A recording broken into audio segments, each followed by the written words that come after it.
Hello, everybody, and welcome to another talk.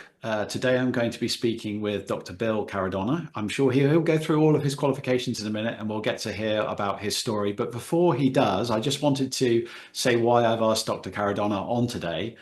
Firstly, and he very kindly did a forward in my up-and-coming Behavioural Iridology book, which was really great of him. So thank you very much for that. You're welcome. And secondly, when I've sort of researched the history of iridology and I was looking at all the different types of iris maps and just sort of the backstory that I wanted to include, although my book was primarily about the behavioral model, I'm of course interested in the physical side of iridology. And of course, Dr. Caradonna's work came up a few times when I was searching. I watched interviews with him on YouTube. I just got a sense that he had a really interesting story to tell. I really liked his iris map. He's done this sort of incredible simplified physical iridology map, which we'll show as the talk progresses. And I just thought he'd be a really interesting person to invite on to tell us about his story, how he got into iridology. And then as we go through, we'll just kind of pick various topics that interest both of us and elaborate on them. But I'm sure everyone will really enjoy it. So without further ado, over to you, Dr. Caradonna. Well, yeah, that is an interesting journey. I started out as a pharmacist. I got my degree in the mid 70s, and I was interested in helping people with their health. That was my primary motivation.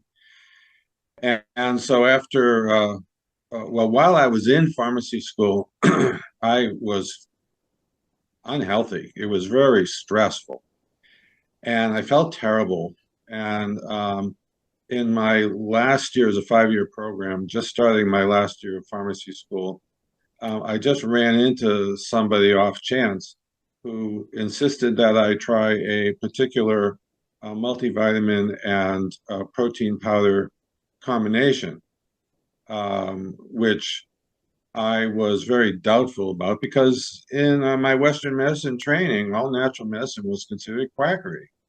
And when you're surrounded, in that echo chamber, this is what you believe. And there was no reason not to believe what I was being told by my professors and my education and all that.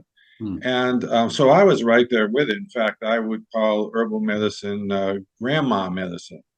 I mean, I was just as what would be the word? Skeptical. Skeptical. Yes, thank you. I was trying to clean up my language there. I was thinking of some other terms. and I was sure that this was not going to help me, but they said I could have my money back in 30 days if I didn't feel better. And I was like, okay, I'll do this, because I was feeling terrible. And I was sure I was going to get my money back. And at the end of 30 days, I felt better. And I had the regular American diet. It wasn't like I was just, not eating or whatever. And that took my blinders and did this. And it was, quite a personal experience, which is what was required for me to change my attitude. So I do understand a lot of people, both in Western medicine and pretty much any walks of life, who follow a belief system, and this goes all the way into religion, and just are surrounded by people who think the same way, or they are not interested in entertaining other thoughts or approaches. Now, I still was supportive of drug therapy, but when I got out of school and then I started practicing, over time, I worked in 2 different community pharmacy settings. I was just shoveling drugs out all day. And I was hearing my customers all complain about they weren't getting better. They ended up taking more drugs. They would have side effects and then need drugs for those side effects. And, it just wasn't tracking a health improvement. Now, I will say I love Western medicine 20% of the time. And the life-saving supportive things. And there's times when drugs are the number one choice or the best choice for the time being or permanent, whatever. But over time, I got worn down by this. And at one point, I just threw up my hands and said, I've got to find another way to treat people. Primarily, it was the repeat childhood infections over and over and ear infections over and over and over again, antibiotic, antibiotic, antibiotic. The mother's saying, what else can I do? So I just happened upon an advertisement for a natural medicine school. I was living in New England at the time, those of you familiar with the USA, and this school was in New Mexico. And I basically checked the school out and decided to go there. And everybody that I knew thought I was crazy because all natural medicine in the US at that time was considered pure and unadulterated quackery. So it was a real eye-opener. I took a program that taught me a little bit about many, many different things about natural medicine. And it gave me a really well-rounded background. And just for your interest, the first Ayurveda class ever taught in the US was taught there. That's Dr. By Ladd, isn't it? Dr. Ladd. So one of my programs, my program in overall was natural health sciences. There was an iridology segment and it was taught by the instructor who managed the whole program, who was also very into homeopathy and knowledgeable about many other things. And so that was where my introduction to iridology was. And that instructor, his name is Harry Wolf. And we ultimately became partners in the dream that he had initially, which was to start an organization that would promote iridology. Now, at the time, in America, the iridology all circulated around Dr. Bernard Jensen, who was a natural medicine practitioner, a chiropractor practitioner from way back in the day, in the mid 1900s and beyond. And he was into natural medicine, and he was great. He was into diet, he was into right living, he was into natural healing. Well, he also had some iridology education back from the early 1900s, and that's what he pursued and taught all this time. And he really kept a light on for iridology in this country. If he wasn't promoting and doing, lecturing, talking, everything, he wrote a book, I think it was in the late 50s. Iridology would be completely unknown. So that was great. But it became interesting when in the iridology work that Harry Wolf had experienced, which first was related to the Dr. Jensen approaches in the late 70s when he was having health issues. He also had parents who were born in Germany, and he spoke a certain amount of German, and somehow or another he came across a book by Dr. Joseph Deck on iridology, and it was in German. So this information was unavailable to us. Well, if you go back a little further in the history in the US, and I'm sure this bleeds over into the UK, there was an entire political and economic movement away from natural medicine in the early 1900s. And so all natural medicine was suppressed. In fact, if you practiced any sort of natural medicine, you risked going to jail. So it was quite restrictive in pursuing information and advancement. In Germany, they didn't have that. And what happened was the two countries were separated not only by continents, but by World War I and World War II and the language. And so in Germany, they worked on advancing iridology. And many doctors were involved. So it turns out, looking at the German books, it was quite different. The practice of iridology in this country was centered around iris, the map, of course, and that was a primary focus, was map. And then it was looking at structural and pigmentation changes. That was the classic detoxification and healing lines promotion or focus. That was really the bedrock of this work. And in the German work, they didn't talk about that at all. And this was, it was far down the line if they discussed it. So my question and Harry's as well was, what the heck is different? And how did each continent get to a different approach? So I started looking I found some old books, one from 1920 from Kritzer, another one from Lindlar. In fact, the first book in America was published in 1904 by Peter Thiel. And I actually knew somebody who had an original copy. I can say I held that book in hand, so that was awesome. Is it illustrated, that one as well? Are there any color plates in that? Well, I don't remember. I had actually a Xerox copy of it. I don't remember about the color plates there, but I remember Kritzer's book had color plates. Yeah. And basically, it was like an iris circle with crayon. You know, that's the technology that they had at the time. And then, you know, photography came available. It's very difficult to get a good picture. And so that started to be a helpful educational focus. The photography was completely inconsistent with the flash and the quality and the different cameras and all that. So that's where the continents were. And on top of that, I got to understand why they talk in the US about toxicity showing up in the eye and drug pigmentation, or which they call drug spots, and then later SORA, which is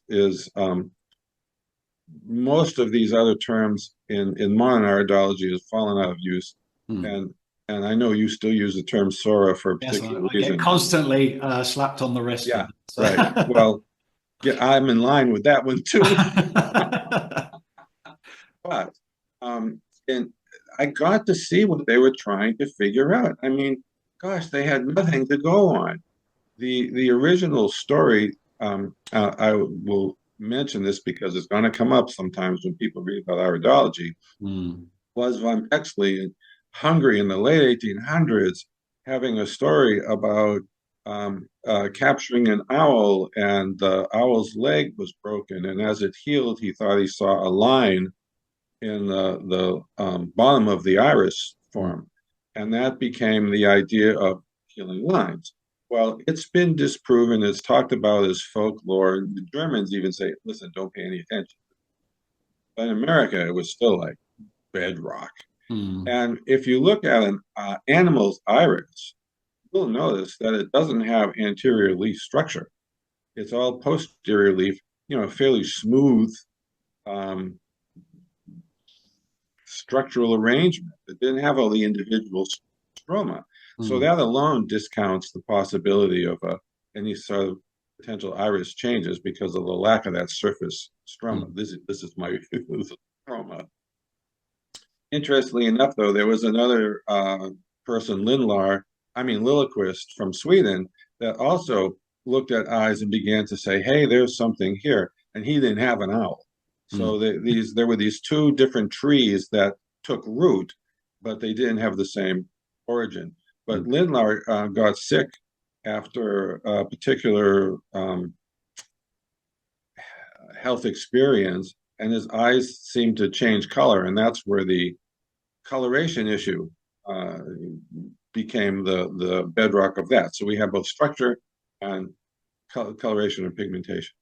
So we started, I particularly was on a mission to try and understand this, and this made perfect sense. That's what they were doing. And then pretty much everything stopped in the US. Well, as I said, the Germans were able to advance things. They came up with more of a constitution approach where, you know, we're aware, let's say in body structure, they talk about mesomorphs, endomorphs, ectomorphs. Yeah. That's just an example of the different categories, the Ayurvedics got the Vata, Pitta, Kapha. Chinese has 5 element. All Mm. these different things where people fit into general categories. Yeah. So it's not all the same ruler that everybody gets measured by. And then the Germans also recognized other patterns, which I then ultimately organized into subtypes. And that started to really put the puzzle together about um, the iris and what we call now modern iridology. In the early 1980s, that's when I got involved and met Harry, and through this class, etc., started looking at this, and he had a dream of uh, creating an organization that would promote this Mm. whole nother world of approaching the iris. Mm. And I signed on, and it was the two of us against the world Mm. because nobody at that time wanted to hear anything about the fact that they might have been looking at the iris in a manner which wasn't quite as helpful. And in fact, it actually caused a lot of issues because the photography still was inconsistent, Mm. and you could use it to support your ideas about iris color changes just because of the inconsistent photography. People using different cameras and different Mm. film types and different lighting systems, and yet saying, "Oh, look here and there, see," and not thinking critically. And then the other aspect about the structure was nobody was paying attention to the pupil size Mm. because, like an accordion or folding door, when the pupil expands, everything else crunches, right? And then Mm. when it contracts, everything else stretches out. Mm. And this is what people were seeing as healing lines. In fact, one of Dr. Jensen's book, he wrote a very small pamphlet, Iridology Simplified. He had an example of a kidney area, which in one patient who was unhealthy, the opening was large, and when he got better, which he did nearly miraculously from Dr. Jensen's care, Mm. it was seemed to be closed up. The bottom was up more and the hole was smaller. But Mm. if you look at the pupils, one was large and the other was small. And Amazing. it's like, so this is what we were up against, and we had a lot of resistance to this information. But what was really helpful, and this is where Harry, among his many brilliant things, came in. He used a slit lamp. This is the iris, the microscope, which now Mm. people are more aware of. Well, they were in any optometrist's office, but not used in iridology. Mm. And when you're looking at an eye in a three-dimensional live manner, with the ability to move the light angle, Mm. you could see what really it was supposed to look like. Mm. Then, when you looked at a picture and you saw all these variations, you could discern what was photography versus reality. Mm. And nobody else was doing that and had that ability to discern. So there wasn't any real awareness of the photographic issues. Mm. So over time, we started traveling around to different health conferences and teaching, promoting this. We started an organization, and we were promoting this, and then we'd have classes after these health conferences, um, and to get the word out. And while we were there, by the way, we both had our slit lamps, and we'd do iris or iridology readings in the Mm. booth. This is how we were financing this activity. And Mm. that alone was a great education. It was like, for me, it was being in the trenches, Yeah. really getting to see a whole bunch of eyes and what experiences people would talk about with their health, et cetera. And then finally, about um, 10 years later, we started to get more support from some other people, um, which I'll cover at some point, Mm. hopefully, which really developed the organization. But the two things to mention, hopefully I remember the second one. The first one is that with this organization, we did not want it to be a figurehead organization. We wanted it to be a group of iridologists working to advance the information without it being focused on personality. Because then, at the time we weren't planning on moving on to other things, but that's, what happens. And this was the way that the organization, which now is called the International Iridology Practitioners Association, or IIPA, is still there pretty much 4 years later. If doing the math correctly, we actually got a board of directors together in the early 1990s and moved on from there. So there was a second thing. I remember I told you I had two things I wanted to say. In this time, we promoted this organization, and we had a newsletter, and we ultimately created a journal. We called it the Iridology Review Journal, and then, because that was a kind of a magazine sort of style, and took a long time to gather all the information and produce. We finally went down to just an article series, which was more timely, and it would put information out there. So what other iridologists were contributing articles to it, or this was previous stuff that had already been? It was both. We gathered as much information from as many avenues as possible, and also I wrote a lot of the articles too, and Harry wrote some as well, so that we could get a broader palette of information out there. And we did that for a number of years. It was very useful. And this information, we still have these, have it on the CD-ROMs. Oh, right. Yeah. So are those available? Can people still get hold of those? Yeah, through our office, the iridologyASSN.org. Well, I'll put the link up when we're So anyway, that's kind of the background here. Very, very interesting. I mean, the last part of the book I wanted to, because when I first started writing the book, I was kind of, it was going to be a sort of 50-50 physical and behavioral. But then I realized there are so many other good books that are much better, that were previously done. So I thought I would just concentrate on what I felt more interested in and what I feel more I'm a specialist in, which is the behavioral side. Right. However, the last part of the book, I did this section on the maps and a little bit about the history. And in reading the history, I got very interested in it as this story about the Emmanuel Felker and Henry Lane or Lann, these sort of early pioneers of iridology, much like you're saying. Yeah. Very interesting. Like Liljequist and his eye change, he was saying quinine or something. He'd taken quinine and he said his eyes. And what was interesting was as those old drugs fell out of use, they simply changed to the more frequently used drugs as causing the coloration. I want to make this point too. When we were starting this organization and wanting to upgrade the level of practice of iridology in this country, we put together a certification program. And one of the things that we required was college level anatomy and physiology.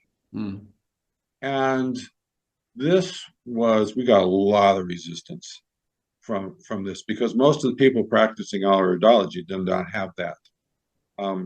We did actually find a university that had a distance learning program for that class, so we were able to link people to that.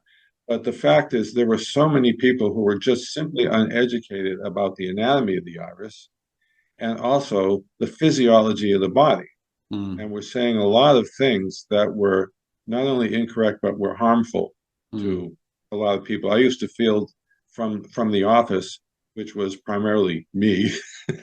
I used to field a lot of calls where people had heard information from an iridologist and then were freaked out about it and trying to get more information. So So that certification program was a cornerstone of raising the quality of the certification. Now, at that time, anybody could make a certification. You know, anybody could have a class and say, okay, now you're certified. But Yeah. we were really trying to do it in a responsible manner. Mm. In fact, some of the resistance that we got to iridology by general medicine was well deserved.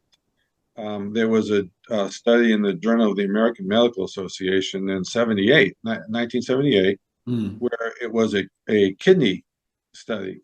One of the students actually had learned some things about iridology and was fascinated by it, and actually had kind of a more open window to looking at things. And so they put together this study looking at kidney disease in the eye, and they had I forget how many people, maybe it was 30 with documented kidney disease and 30 without, and they put their slides up, and they had three iridologists analyze them and try and pick the ones that had the issue. Mm. Dr. Jensen was involved in this, and one of the problems was he was not trained in Western medicine. He doesn't know how Western medicine thinks. He doesn't know the reductionistic attitudes that exist in Western medicine. And plus, he also was, his education involved these iris changes and all that stuff too. So it failed miserably, and that just put the kibosh on. Boy, there's an old term. Sorry, you might want to edit I that out. know. I like it. It's great. It put the lid on any sort of iridology respectability. Mm. And then a little twist to that was I was living in the Southwest at the time, in the U.S. in New Mexico, where this school was. And in the late 80s, I moved to Seattle, and there was one of the licensed naturopathic schools there, now Bastyr University. And it was named after an old-time naturopathic doctor here in Seattle on Bastyr. And one of the department heads invited me to teach iridology as an elective. Mm. And I was, of course, excited to do that.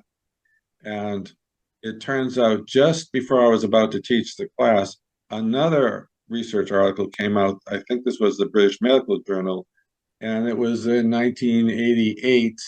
And it was a gallbladder study, a gallstone study. And it was the same sort of study. It was done in the Mm. Netherlands. And it was like, these people have gallstones and these people don't. Mm. You figure out which one is which. Mm. Another terrible design. But there were iridologists who still thought that they could, see this information. Mm. And of course, it failed miserably. And so the president of the university basically calls me in his office and says, explain to me why you're going to be teaching iridology in my school. Mm. And so I had to explain to him the limitations of the study, and the class as an elective was a big hit. And just to finish this up, because I know you appreciate this, I then, after a few years, started teaching. That was physical iridology. I started teaching emotional iridology, Mm. following the Rayed method. And Mm. so that was a bookend elective class combination, which the students loved.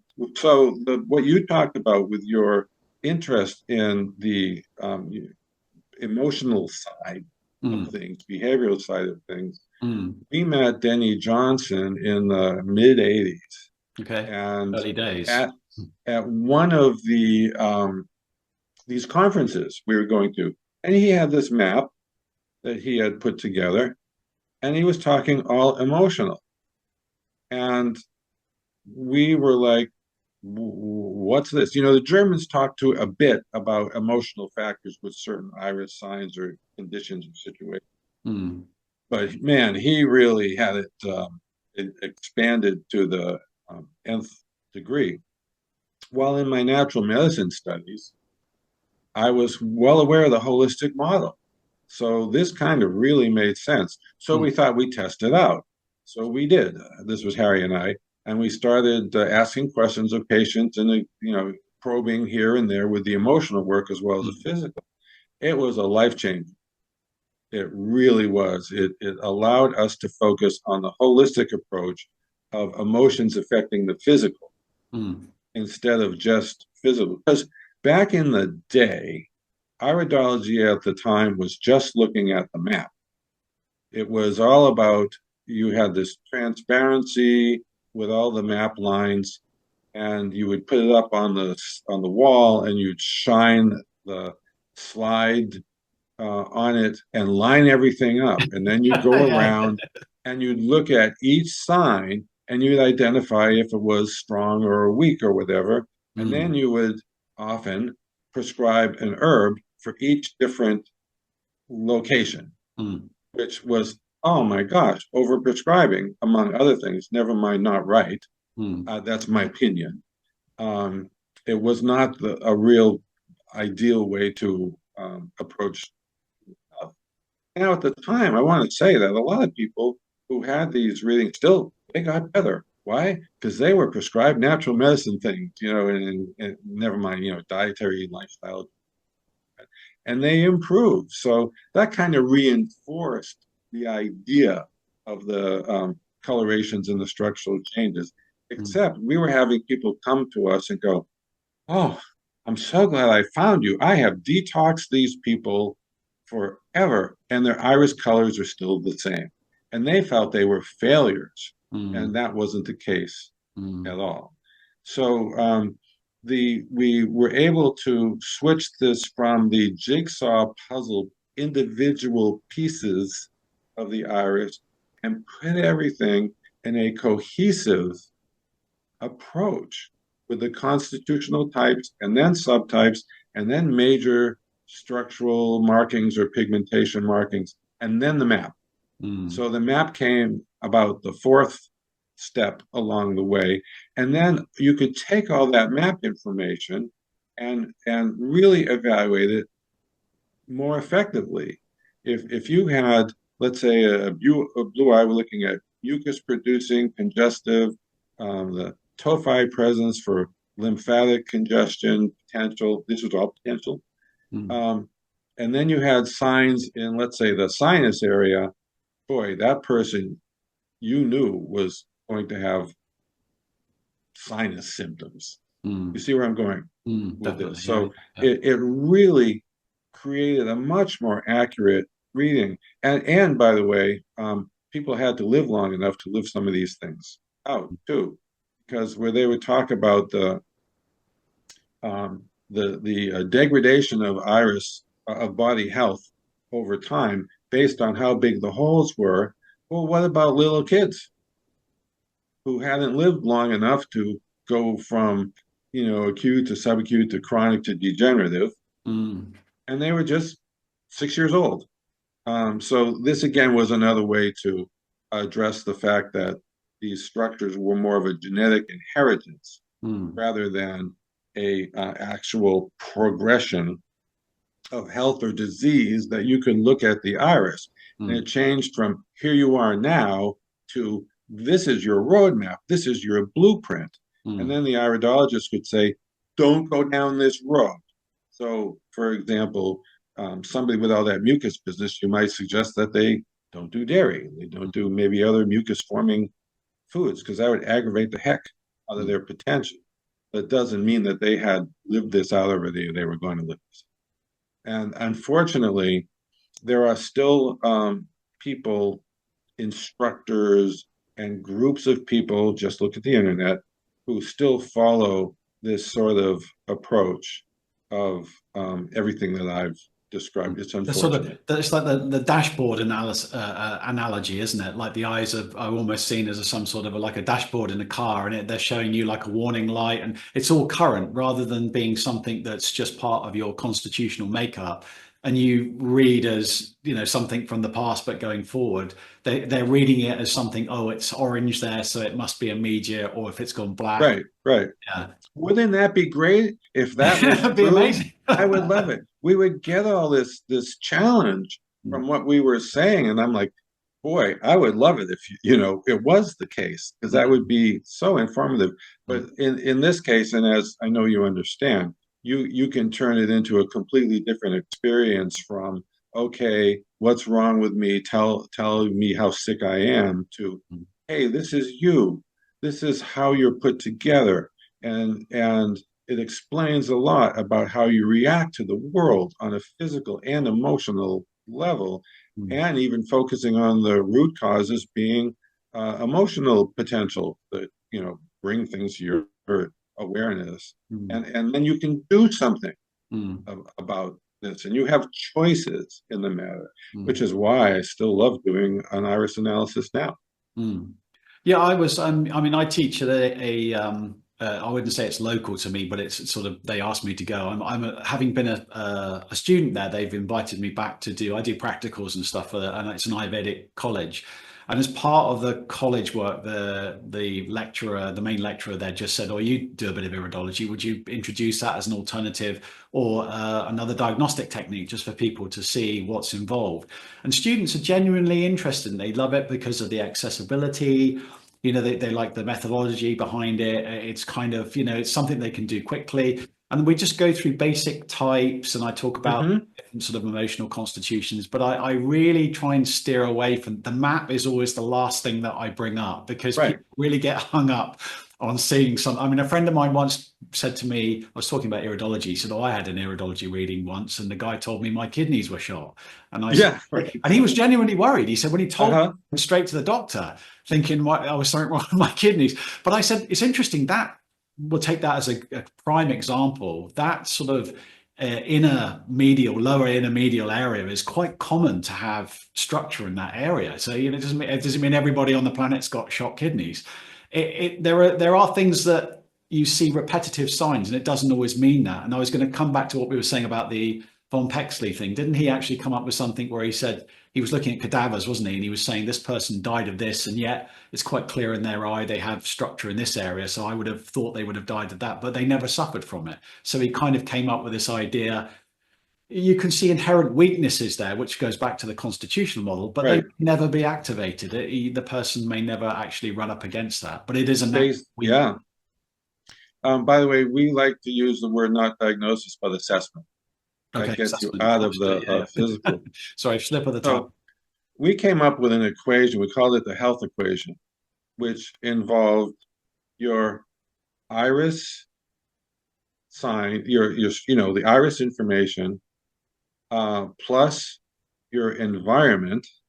This is the whole life experience, plus environment, which could include trauma even, uh, plus diet and lifestyle, which Mm, influences all of that, plus age. mm. Because the longer you live, of course, the more your potential to live this out. You take all of those together, and you have a useful health equation. Mm.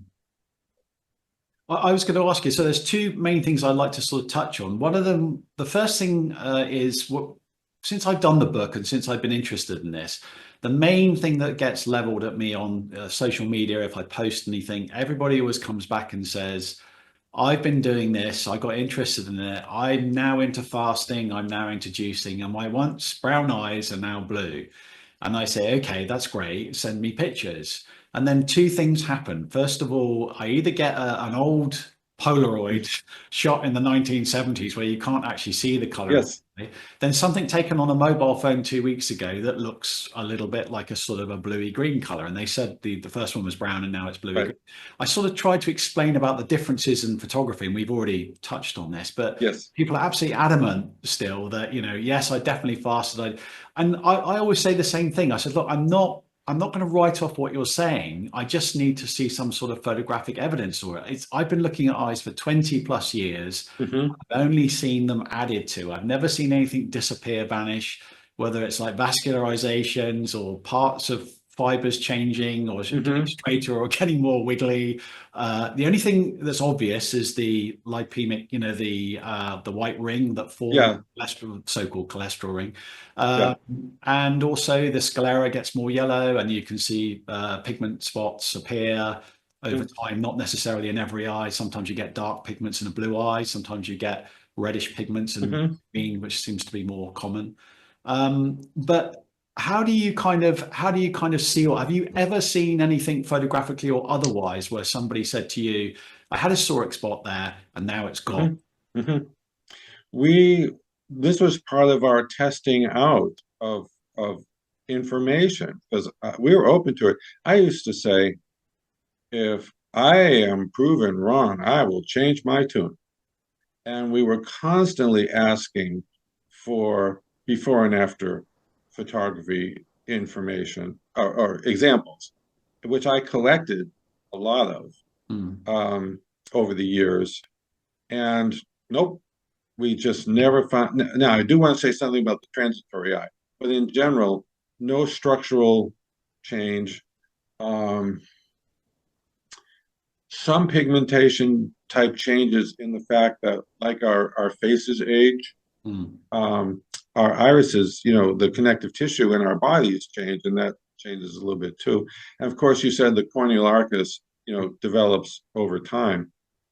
And by the way, flash really affects how the corneal arcus is reflected. Mm. But in fact, the first iridology review article I wrote was a deep dive into the corneal arcus because this is a medical observation. So there's a lot of research on it, and I went deep into that to be able to write about it. Um, the transitory eye, Kriega talked about that, where he talked about this, and there are certain types of irises that seem to have some sort of a coloration change, and it relates primarily to um, accumulations of or changes in outside in the new what we call the nutrient zone outside the collarette reef in a Mm. particular type of iris. Yeah. So there are times that people who know nothing about iridology will come up and say, "Yeah, my eyes lightened up," but there are times when that's not a good thing either. So somebody would say, okay, there are some changes. They immediately attribute that to detoxification. The fact is, if you have macular degeneration, your eye can lighten up, your iris can lighten up. Well, who wants that, Exactly. Yeah. right? So there are some occasions where something like that can occur, but what they attribute it to is not reproducible. Mm. Because again, like when we used to have people coming up and say, "Boy, I have detoxed these people," and Mm. nothing changes. So it's again kind of a belief system, a religion. Sure, okay, fine. Your iris color looks a little different in certain situations, but what is the true meaning of that? I mean, usually when I ask for the photographic evidence, like I said, I do usually get an old photograph first of all, and then of course Oh yeah. something on a smartphone they've shot, and of Oh course, my gosh, awful, terrible. Like that alone destroys the argument. Except I'm talking about people who have unbiasedly recognized something. You know, so there's a small percentage of people mm, that okay, but what does it mean? You mm, know, but they are like what you're talking about. Well, boy, you know, you want to be a pioneer. Prepare for arrows in your back. mm. Oh yeah, there's We plenty of got those. we got criticized for even still today probably about saying the things that we were, which was heresy back in the time. But now it's very, very reproducible, and you know we're very proud of what we. Another area that I thought was quite interesting as well, but I've been looking at a lot of pigment formation in the eye, and I found that quite fascinating. And I definitely came to the conclusion there's sort of two kind of things going on. First of all, there definitely seems to be like a local area of pigment, local cells that are pigmenting, like a freckle or something, and then you get this kind of aggregating effect where pigment, Mm-hmm. something's passing over the eye. It's where you get the more of a bleeding effect Mm-hmm. rather than something just like being an isolated blob and then it grows over time. You get these other ones where you get almost like a streamer of color that comes out. Yes, Yeah. right, right. They call one of the terms, the subtype is ferrochromatose, where the brown pigmentation on kind of the surface of the iris structure just feeds out from certain areas. And all that's from the melanocytes in the iris. See, this again was the lack of understanding of the anatomy of the iris and what's going on with the physiology of it. I even found a book that was looking at toxicities, and this was a medical book, and seeing if they showed up in rabbit eyes. Well, rabbit eyes show up, right? I mean, you know, you Yeah, nice. look at animals; they can do experiments on animals. Yeah. And I used to, when I was in New Mexico at this school, would go down to the University of New Mexico Medical Library in Albuquerque and do all this research stuff. And I wrote one of the Iridology Reviews articles on pigmentation and all that discussion.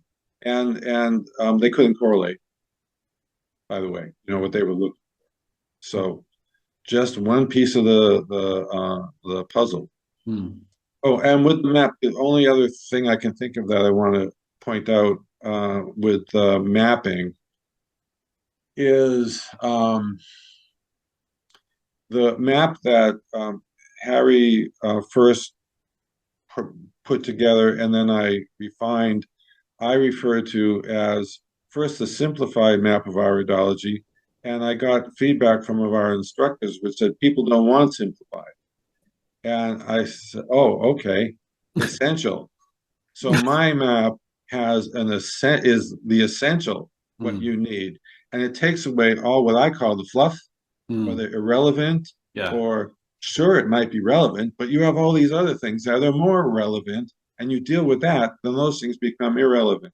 So my essential map, and I expanded the locations. Again, they had oh, this is specifically here, and this is no, and the body is not all equivalent between each individual either. You know, position of the organ, size of the organs, and all that stuff. So I expanded on what the Germans said, which was you look at the shape of the structure in that area. It might be a little higher. Let's say a pancreas tail might be a little lower, but it looks like this. And then what you were talking about, you see these things over time that just seem consistent in certain situations. Oh, that is an example of why I created these kind of little larger areas to look at. And they were really good about pointing out the fact that you need to look at the shape. Oh, and for subtypes, for example, you know, that what we would call the daisy petal type iris, you know, that does not mean every single one of those. What that suggests is a particular glandular pattern of lack of function or low functionality. And so you see that in general. And then if you see, let's say in the adrenal area, there's one of those, but then there's other pigment there or a reflective fiber or something, then you go, oh, we need pay more attention to that area. I think I would just say that what I liked about your map was it's kind of a little bit akin to the way I like to draw maps or the way I like to see maps. It's that what I call like a floating iris position. So it doesn't get super defined about positioning. Exactly. There is some flexibility in there, which is great. So that's a great bonus. And like people forget, it's a really small thing. It's only like sort of like 10 or 12 millimeters across. I mean, it's a very small thing to look at. So, you know, you haven't got huge amount. When you're looking at some of these things on the map, they would be microns. I mean, it would be really, really difficult to determine, you know, to that degree of accuracy. Can I just like one of the big things also, the big criticism that get or leveled rather at iridology is also how do you approach people with very brown eyes? Because obviously most students say, well, it's okay if you've got blue and green, you can see what's going on. But if you get one of those really dark sort of Yes, hematogenic eyes, it's just basically a brown disc where you can just about differentiate the pupil from the, from the actual right, color. So right.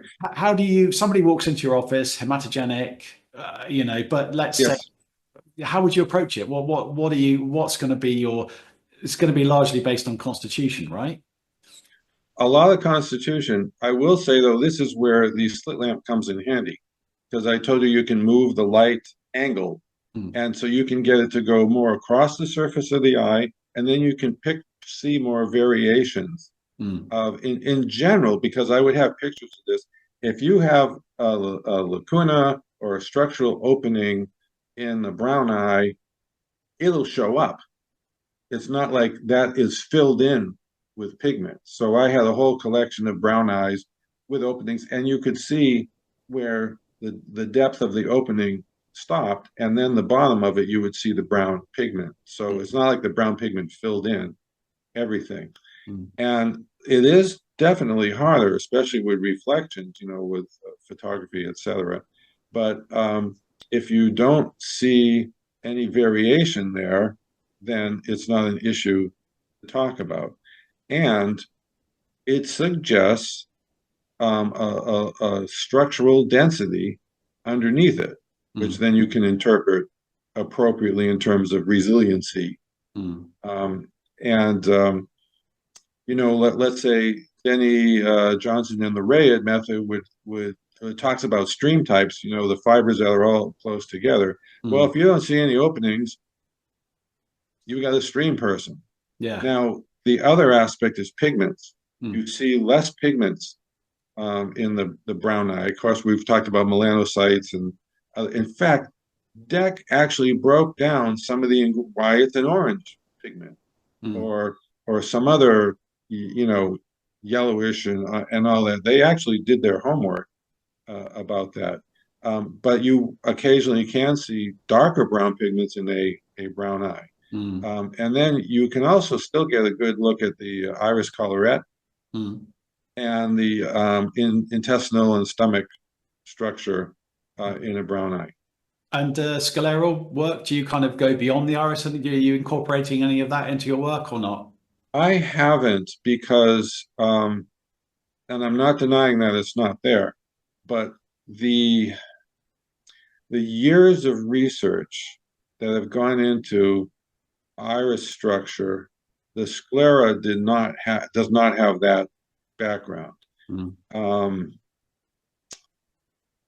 in the last, I want to say 20 years or so, people have been paying more attention to the sclera, mm, um, which is different than the 70 years, let's say, of modern iridology from Germany. Leonard Melmau was one of the first people that focused on the sclera. mm, I haven't for two reasons. One is I am still conservative when it comes to the assumptions of the scleral stuff, and I've done scleral study. I think it's fascinating, mm, and I just didn't get into it because in my approach to my work, I have not needed that information, and I think it is quite possible that that tells you more about what's going on in the body now.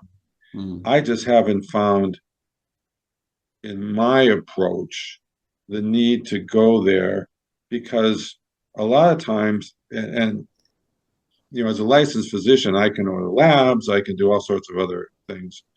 Um, I just can get enough information out of the person to help them with their health. There's a phrase: "A high tide raises all boats."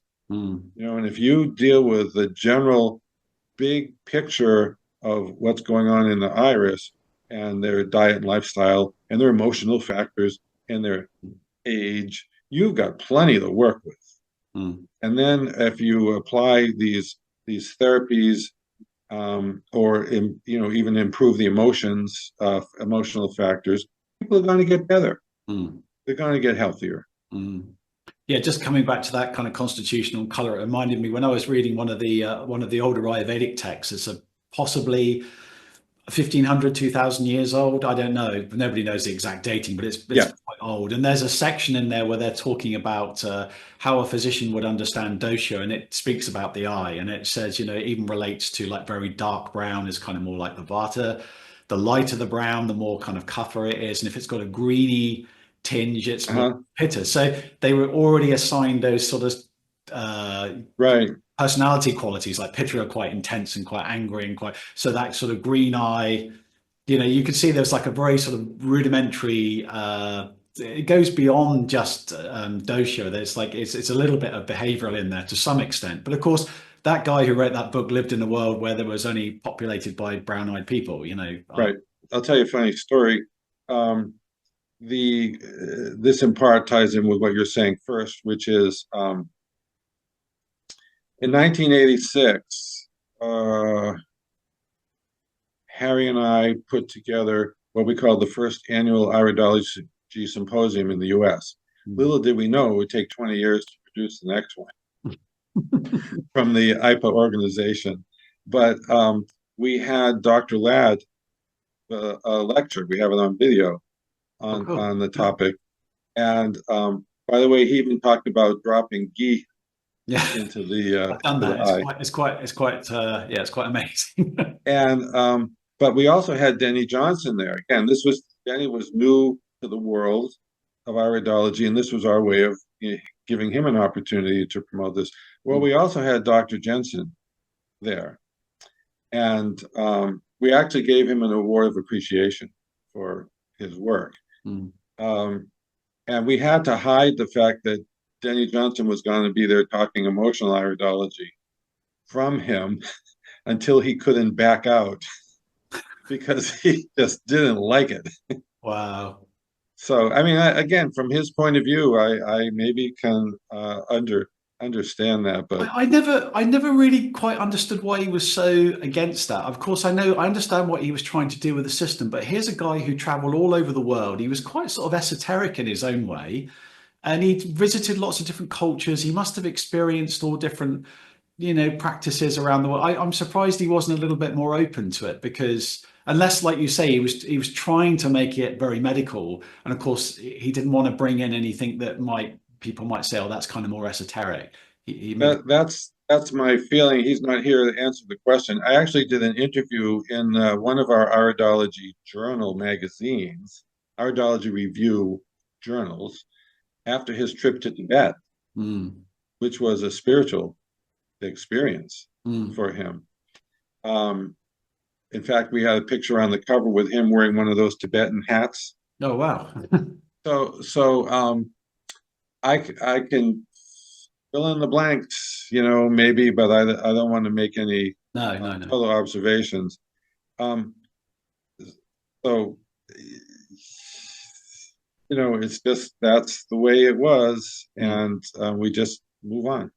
Well, I'm glad that all these different streams of knowledge came together, and you were able to facilitate that. I mean, it's great. I mean, of course I did a lot of the early red work. I'd been to many courses with Denny. I mean, they're great. He's an inspirational teacher. He's a great storyteller. It's kind of that's what really kind of flipped me. I think is I love the physical approach, but the whole idea that you could interpret it with personality and that kind of turned around a lot of the things that I thought were bad.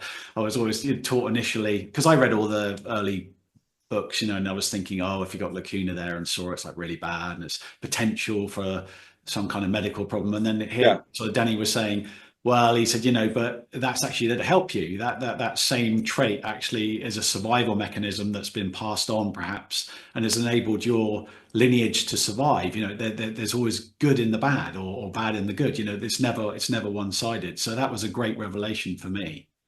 it changed my approach in iridology. I want to say our approaches. The best thing is that it really helps people understand themselves.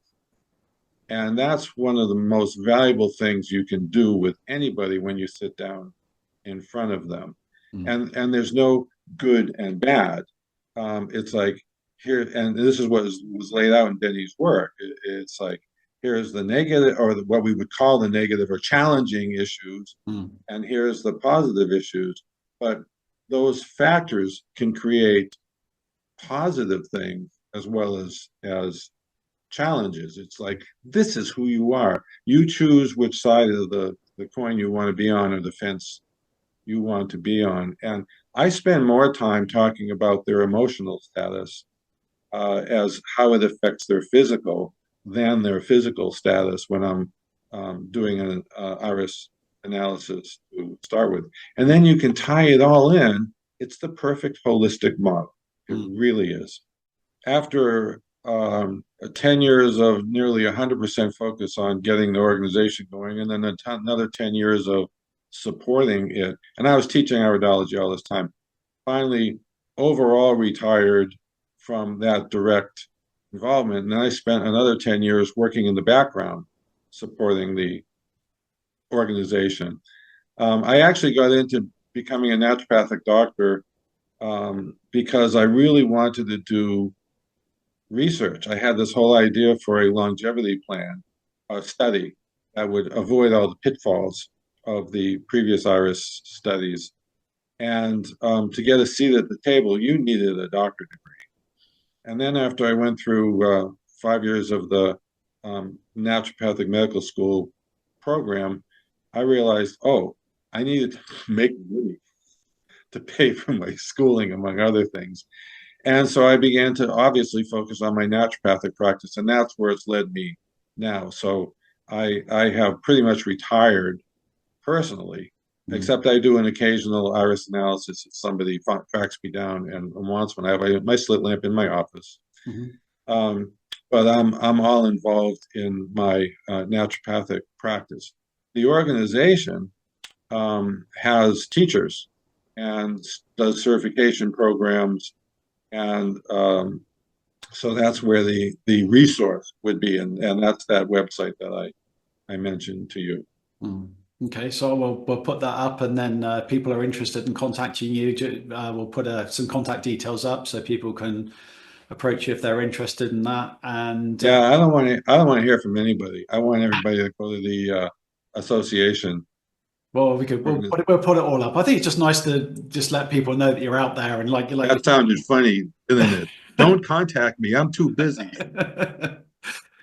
And and if people, there may be people who are kind of local or in that area, and if they really wanted to talk to you about iridology, it's great that you're still offering that to a sort of some extent. So that's. Oh yeah, I love it. I just love doing an iris analysis. How about if people wanted to get a copy of your map? Because I know that you do a laminate that you sell as well. If people wanted that as a sort of a nice, laminate. I I would have them contact the office, Hmm. and I sent all the copies that I had made. I had another uh, um, partner for a while who was promoting the materials. I just sent them to the office, and said, "Here, do something with these." Okay. And I hope everybody looks at my chart at some point, because I really do feel it's the essentials, and it saves you from making yourself crazy trying to figure out, this degree versus that degree. I say the gallery section in the book, I've actually put, by kind permission Yeah, of yourself, I put your map in there, and I've got some blurb that you wrote for it. So if people are interested, they can go and read that information as well. So yeah. yeah, So my advice to everybody watching this is buy Andrew's book. that's always good advice. Well, it's brilliant. It's been really nice talking to you. Thank you for giving up your time and doing this. Really appreciate it. I think it's just great to just to speak to you and hear what you've been up to, and to hopefully point people in your direction if they want more information. But yeah, thank you again, and appreciate your It's time. my pleasure. I appreciate you doing this, because I would like to see more and more people get involved with the approach that you're using and that IIPA uses, and hopefully just be able to be more of value to people who want to know more and understand about themselves. I will just say, just before we round up, there was one last thing that was quite interesting. When the book had been in work in progress for a long, long time, and I was sort of thinking, shall I self-publish? Shall I ask a publisher? In the end, because of another book I'd done, the publisher said to me, have you got anything else? And I said, yes, but I don't know if you'd be interested in it. And I said it was about iridology. And I immediately thought they would go, oh, I'm not interested. But he bit my hand off almost. He was very excited about it. And I said, Oh, what, why? He said, there's actually at the moment, there's a big kind of revival going on. People are after and are interested about iridology. And I think a lot of this has come about because of the smartphone technology, because now it's yes. point and shoot, and it's very, Yeah, with the right software and a good camera and a decent knowledge of how photography works, you can actually get some pretty good results. So it's almost like that in a way has facilitated this kind of sudden, I wouldn't say sudden resurgence, but a resurgence. So that's why he was very interested. So good, good. the way it's happening, Well, I think what you're saying is happening. the smartphone and the internet are both double-edged swords in that, again, anybody can put anything out on the internet and claim it's gospel. Um, and so that's a problem. And so then there's more accessibility to this information, which will be potentially not helpful to them. On the other hand, you know, a highly qualified iridologist who's well trained in these different aspects. This is where, again, the International Iridology Practitioners Association Yeah, of that. okay. I will say I'm gonna give a plug for Ellen Jensen. Interestingly enough, this is a good way to tie up our little iridology story on this end. Ellen was Ellen Tart, and she had natural medicine experience from healings of her own body, and then went to work for Dr. Jensen in his ranch in Southern California, and ended up meeting Dr. Jensen's son Art and marrying him, and ended up becoming Ellen Jensen. And she actually bridged the Jensen story. And in the end, Dr. Jensen was very supportive of her Mm. and what she was doing, and all the educational materials that she has put out, books she's written, they're all very good. But I just wanted to say her name because she was an angel. After 10 years of Harry and I trying to find other people to, to seriously help us with creating a board of directors, a real honest to goodness board of directors and educational program. She was one of the first to step forward, and she put in 8 years as president after me for the organization and has been very active this whole time. Yeah, hoping to get her on in the new year. She's tentatively set a date, so I'll speak to her in the new year. So we'll add her to the collection of knowledgeable iridologists to Yes, talks. absolutely. Yeah. Anyway, Great. we'll leave it there. Andrew, Thank you very much. I thank you. appreciate your time. My pleasure.